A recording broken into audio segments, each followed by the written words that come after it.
आत्मलीन साथियों, जय जिनेन्द्र, नमस्कार। गुरु जी के दृष्टांतों द्वारा समझाने से शिष्य को तो बड़ा रस आया और वो तो ऐसा तन्मय हो गया सुनने के अंदर। गुरु जी और बताओ। अब गुरु ने फिर से समझाया। आगे की बात गुरु कर रहे हैं। सुन प्राणी सतगुरु कहे, देह खेह की खानी, धरे सहज दुख दोष को, करे मोक्ष की हानि। बहुत शॉर्ट में सारी बातों का उपसंहार करके गुरु ने कहा, हे शिष्य, हे वत्स, ऐसा समझो कि ये जो देह है, शरीर है, ये क्या है? देह खेह की खानी। खेह खेह कहते हैं मिट्टी को। ये तो मिट्टी ही है, बस मिट्टी की खान है ये तो। धरे सहज दुख दोष को, इसका तो स्वभाव ही है। इसमें दुख है, दोष है, दुख और दोष से भरी हुई है ये शरीर, ये काया, ये देह।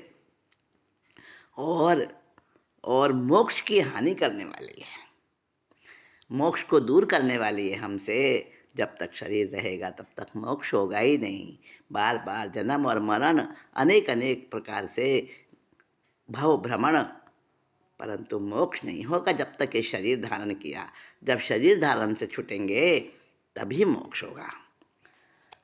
और गुरु समझा रहे हैं, रेत किसी गढ़ी की दो मणि है, मसान किसी अंदर अंधेरी, जैसे कंदेरा है सैल की, ऊपर की चमक दमक पट भूषण की, धोखे लागे भली, जैसे कली है कनैल की, अवगुण की ओंडी महा भोंडी, मोह की कर्णोडी, माया की मसूरती है, मूर्ति है मैल की, ऐसी देह या ही के स्नेह या की संगति सो, वे रही हमारी मति कोलू के से बैल की। वाह क्या कह रहे हैं, बड़ा मजेदार है। सवैये में बताया, देह को समझा रहे हैं। यह देह कैसी है?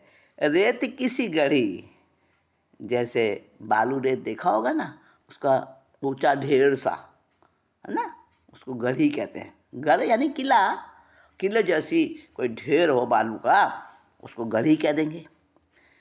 तो रेत की गढ़ी जैसी है ये। अथवा किधो माने अथवा, मढ़ी है मकान किसी, मसान कहते हैं मरघट को, शमशान को। या तो रेत की गढ़ी है ये शरीर, अथवा मसान की मढ़ी है। मढ़ी जानते हो किसे कहते हैं? जो एक कोई छोटा सा एक मंदिर होता है ना, पुराना सा, उसको मढ़ी कह देते हैं, मढ़ी। अथवा वो मरघट की मढ़ी है, देवल भी कहते हैं उसको। तो छोटा सा देवल है, मानो मरघट में है देवल वो।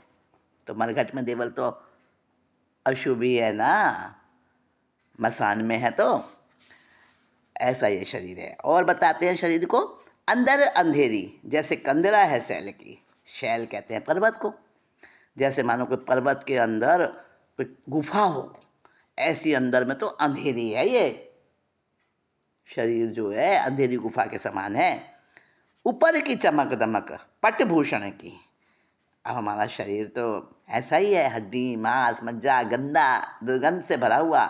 और तो और इसमें जो खाते हैं ना, बढ़िया से बढ़िया पदार्थ खिला दो इसको, वो भी दुर्गंध में बदल जाता है, अशुचि में बदल जाता है। लेकिन बड़े चमक दमक से ऊपर से रखते हैं, क्योंकि इसके ऊपर चमड़ी मंडी हुई है ना। अगर चमड़ी ना हो तो इसको देख भी नहीं सकते। अपना ही शरीर जो इतना प्यारा लगता है ना, अगर चमड़ी से ना ढका हुआ हो ना ये, तो नहीं देख सकते इसको।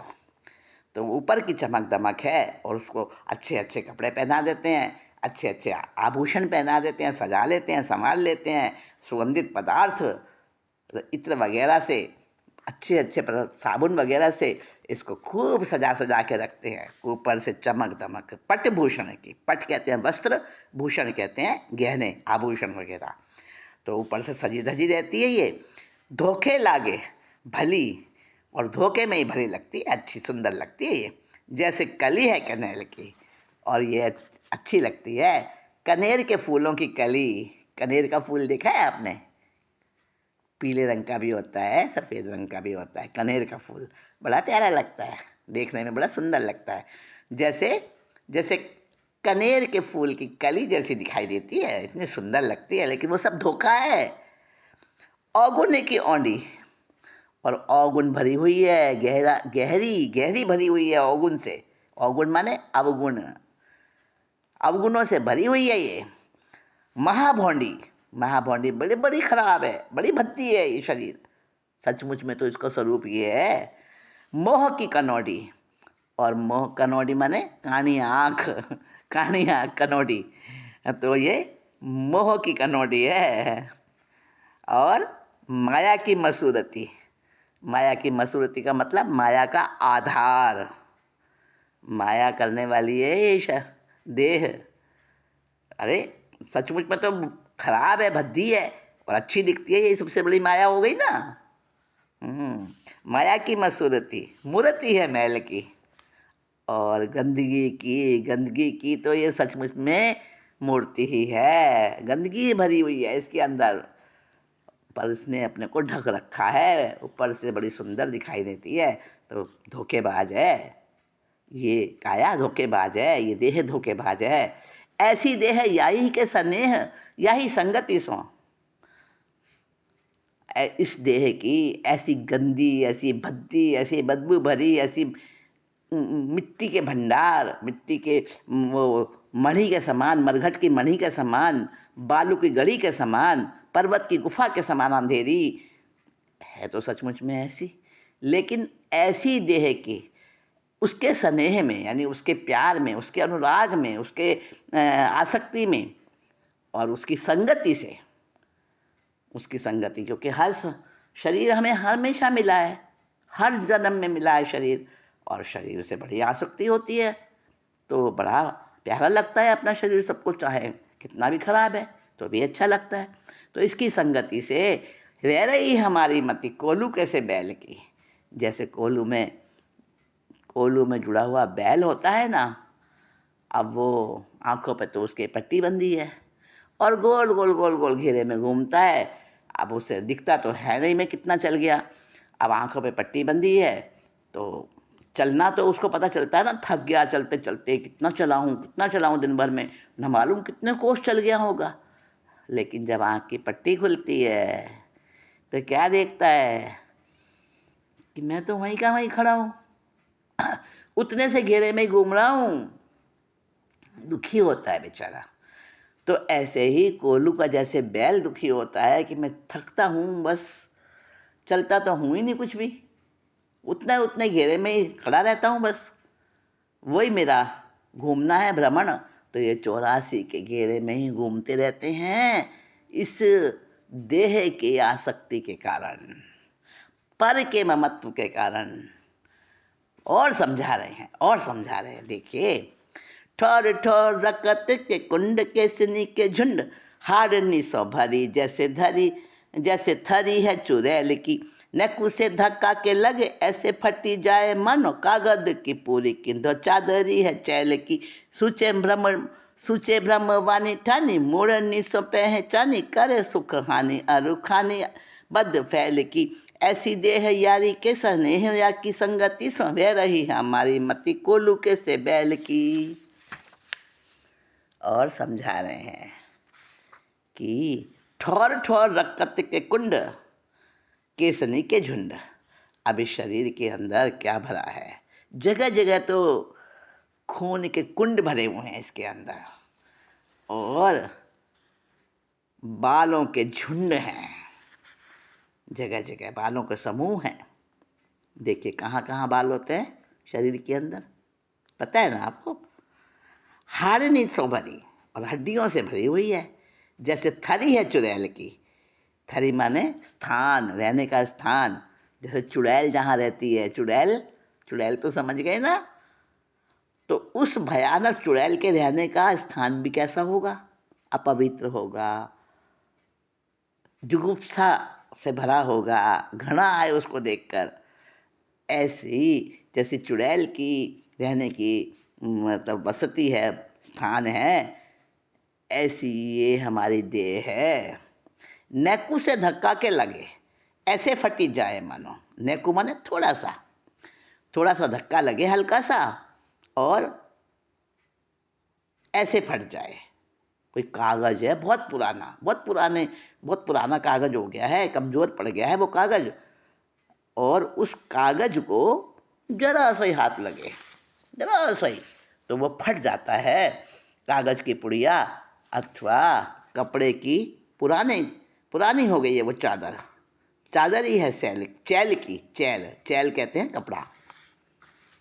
तो पुराने कपड़े की मतलब चादर पुरानी पड़ गई है वो, तो उसको जरा सा भी उस पर झटका सा लगा और वो वहीं से फट जाता है। ऐसे कोई कागज है पुराना, वहीं से फट जाता है। कागज की पूरी किधों, किधों माने अथवा, अथवा चादर ही है चैल की। ये शरीर ऐसी है, शरीर काया की बात बता रहे हैं, उसी की सारी उदाहरण और दृष्टांत दे रहे हैं। सूचे ब्रह्मवाणी ठानी, सूचे ब्रह्मवाणी ठानी, मुरनी सो पहचानी। तो सूचे का मतलब है, वाणी माने आदत पड़ी हुई है इसको, सूचे ब्रह्म वाणी ठानी, इसकी आदत पड़ी हुई है कि ब्रह्म वाली बात ही सूचना देती है ये। अब शरीर के अंदर, देह के अंदर इंद्रियां भी आ गई ना, तो इंद्रियों की जो सूचना मिलती है, जो जो इंद्रियां बताती हैं हमें, तो वो वो तो सूचना सही नहीं होती ना, इसीलिए उसको उसके परोक्ष कहा है, परोक्ष ज्ञान का है इंद्रियों वाले ज्ञान को। मति और श्रुत ज्ञान दोनों प्रकार के ज्ञान परोक्ष ज्ञान, क्योंकि इंद्रियों द्वारा होते हैं, मन द्वारा होते हैं। तो ये जो भी सूचित करती है, जो भी सूचना देती है, सूचे ब्रह्मवाणी ठानी मूढ़न इसको पहचाने। और जो जिसकी इसकी जितनी भी सूचना होती है, अपना अस्थिर स्वभाव प्रकट करती रहती है ये, और मूर्ख लोग इससे स्नेह लगाते हैं। मूढ़ स्व पहचानी, मूढ़ लोग जो है, अज्ञानी लोग, इसको वो पहचान नहीं पाते और इससे प्रेम करते हैं, इससे स्नेह लगाते हैं। करे सुख हानि, और वास्तव में तो ये सुख की हानि करती है, मोक्ष सुख की हानि करती है ये। और खानी बद फैल की, और किसके? बुरे काम, बद माने बुरा, फैल माने काम। तो बुरे बुरे कामों की ये खान है शरीर जो है। शरीर से ही तो सब तरह के पाप होते हैं, है ना। ऐसी देह यारी ही के स्नेह या की संगति सो, इस प्रकार की ये देह है, ये शरीर ऐसा है, और इसके स्नेह से, इसके मोह से, इसकी संगति से हमारी जो है बुद्धि, ऐसी बुद्धि हमारी हो गई है कि हमें कुछ समझ ही नहीं पड़ती है। कोल्लू के बैल के समान हम संसार में चक्कर लगा रहे हैं और हमें कुछ सूझता ही नहीं है। कैसी दशा हो गई है ना हमारी। अब उस दशा की बात बता रहे हैं, कैसी दशा हो गई है। सदगुरु कैसे कैसे समझा रहे हैं, देखिए। पाटी बांधी लोचनी सो, सकुचे दबोचनी सो, कोचनी के को कोचनी के सोच सोना बेदे खेद तन को, धाए बोही धंधा अरु, कंधा माही लग्यो जोत, बार बार आर सहे, कायर है मन को, भूख सहे प्यास सहे, दुर्जन को त्रास सहे, थिरता न गहे, न उसास लहे छन को, पराधीन घूमे जस कोलू को गमेरो बैल, तैसो ही स्वभाव या जगत वासी जन को। कोलू के बैल, इसको ही सारा परिभाषित कर रहे हैं, पूरा विवेचन कर रहे हैं कि कैसी दशा हमारी कोलू के बैल जैसी, उसको भी समझा रहे हैं। क्या समझाया? पाटी बांधी लोचनी सो, आंखों पर तो उसके पट्टी बंधी रहती है। सकुचे दबोचनी सो, और सकुचे दबोचनी सो, दबोचनी मतलब चाबुकों से सिहरता है, संकुचित होता है। बार बार जो उसको ऊपर से मार पड़ती है ना, वो जो उसके मालिक है, किसान जो उसको चला रहा है, बार बार उसको कोड़े लगाता है रस्सी से मारता रहता है। तो आंखों पर तो बंधी है पट्टी और बार बार संकुचित होता है, मार पड़ती है जो। कोचनी के सोच सो न बेदे तन खेद को। अब शरीर में तो उसके कष्ट हो रहा है, खेद माने कष्ट। अब जैसे ही जरा हल्की चाल होती है वैसे ही ऊपर से उसको मार पड़ती है। कोचनी का सोच यानी जो उसको स्थान की तो कमी होती है। बड़ा कभी आपने देखा हो अगर, जहां कोल्हू का बैल चक्कर लगाता है वो जगह कितनी छोटी सी होती है, स्थान की तो कमी होती है, तो बड़ा बड़ा अपने शरीर को भींच भींच के वो चलता है। तो सब कुछ है दबोचनी सो, मतलब थोड़ी जगह में चलने की कोशिश करता है, अपने अपने शरीर को संकुचित कर करके। और कोच नहीं माने पिटाई, चाबुक, रस्सी से जो मार पड़ती है उसको बार बार उसकी फिक्र रहती है, अब रस्सी पड़ने वाली है, अब मारेगा अब मारेगा। और शरीर की थकान, शरीर का कष्ट नहीं देखता, चलता जाता है। धाय वो ही धंधा, धाय वो माने भागना, चलना, बस वही उसका दौड़ना ही काम है बस।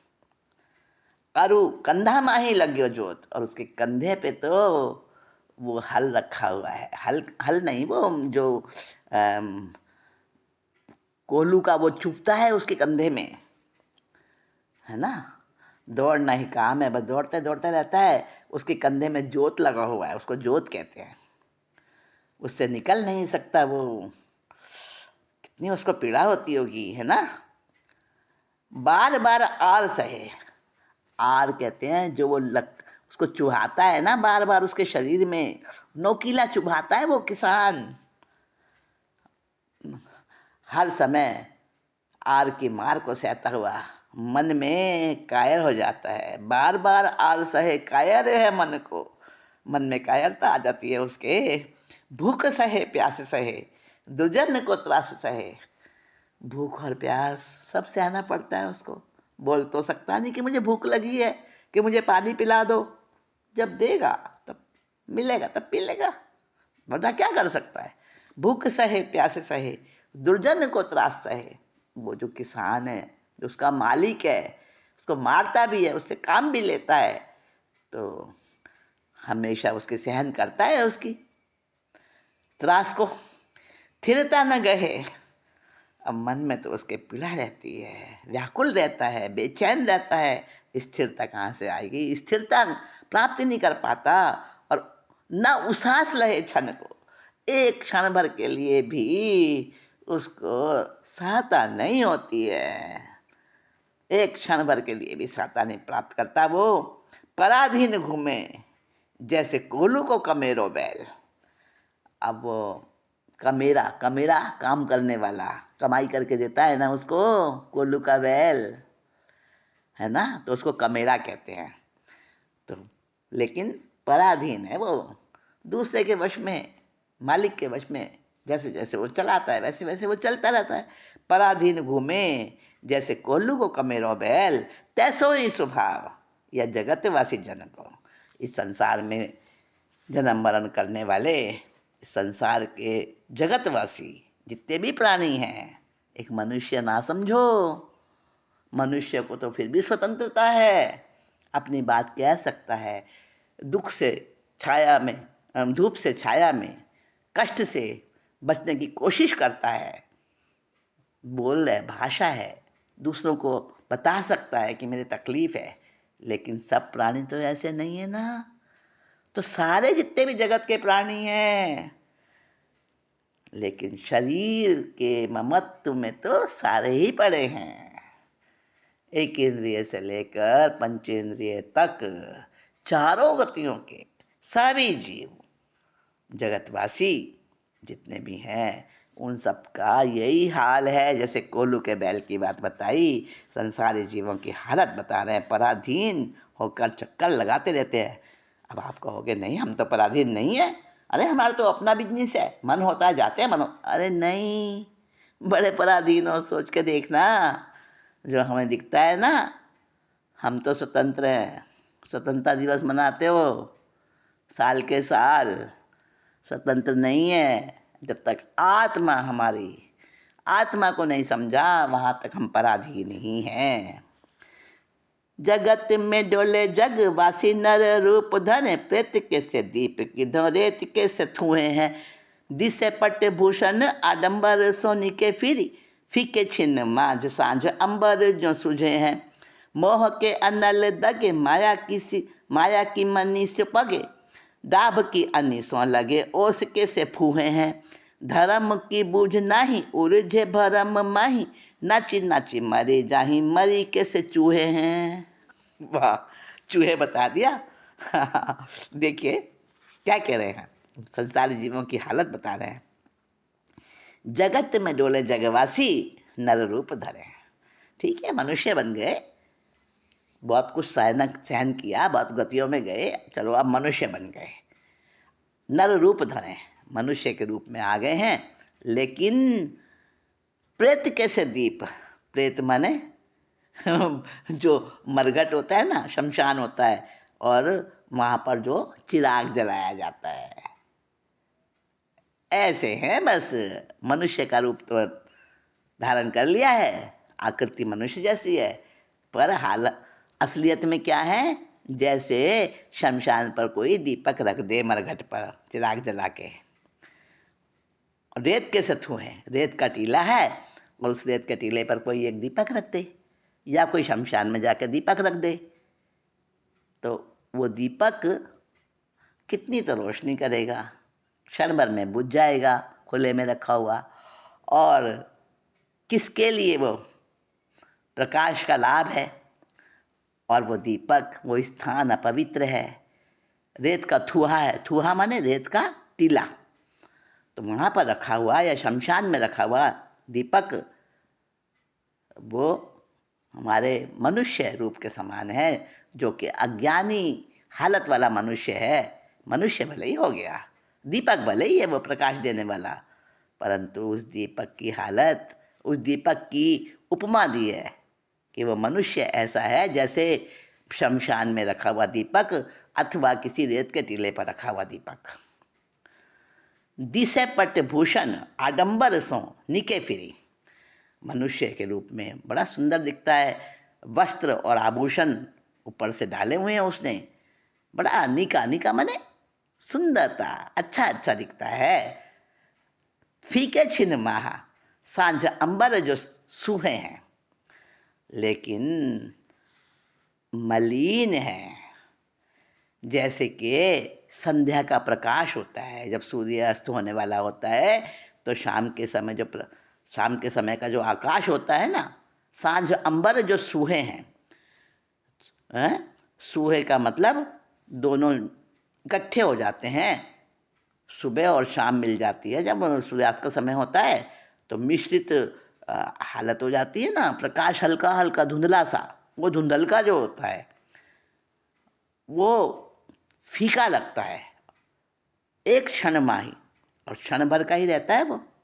अभी अच्छा लग रहा था, अभी दिन का प्रकाश अच्छा तेज दिखाई दे रहा था, और अभी मतलब सांझ होने लगी, सूर्यास्त का समय होने लगा, तो कैसा धुंधलापन आ जाता है ना।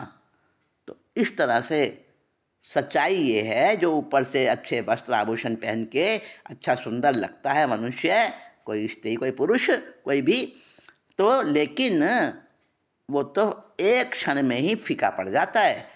और मोह के अनल दगे माया की मनीषों पगे, माया की कोई मणि है, माया कोई मणि है, मान लो मणि वो माया की है, ये सचमुच में मणि नहीं है, नकली है।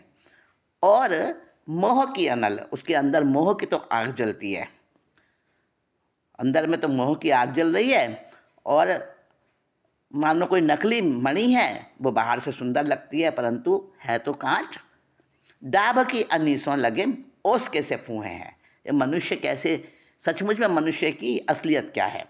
तो जैसे डाब कहते हैं घास को, घास की नोक पर जो उसकी बूंद दिखती है ना, तो कितने समय रहती है वो, तो 1 मिनट में हवा आती है तो झड़ जाती है, धूप आती है तो वो सूख जाती है।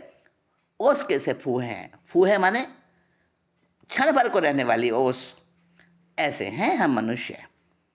धर्म की बोझ नहीं, धर्म को समझते ही नहीं है, आत्मा के स्वभाव को पहचाना ही नहीं कभी। उलझे भरम माही, भरम में ही उलझे हुए हैं। नाची नाची मरे जाही, और जैसे मरी कैसे चूहे, मरी माने प्लेग, एक बीमारी होती है जिसमें चूहों से होती है वो बीमारी। तो वो चूहे जो है ना बीमारी फैलाते हैं। तो मरी के महामारी का जो चूहा होता है, प्लेग एक महामारी थी, अब तो नहीं है उसका प्रभाव, अब तो उस पर कंट्रोल कर लिया गया है। तो मरी के से चूहे, जैसे वो प्लेग की महामारी होती है, उसके चूहे होते हैं, वो बस नाचते रहते और मर जाते हैं उसी में ही। तो ऐसे ही मनुष्य की हालत है, जो जन्म मरण करते रहते हैं, आत्मा को नहीं पहचानते। ऐसे संसारी मनुष्य आदि जितने ही प्राणी हैं, वो शरीर धारण करके इस प्रकार से भटक रहे हैं। अब क्या किया जाए, इसके बारे में भी समझा रहे हैं कि कैसे कैसे अपने को हटा सकते हैं, कैसे बचा सकते हैं उस हालत से। तो वो भी सुनेंगे हम आगे समय अनुसार। अभी तो इतना ही कहकर विराम ले रही हूँ। आत्मलीन साथियों,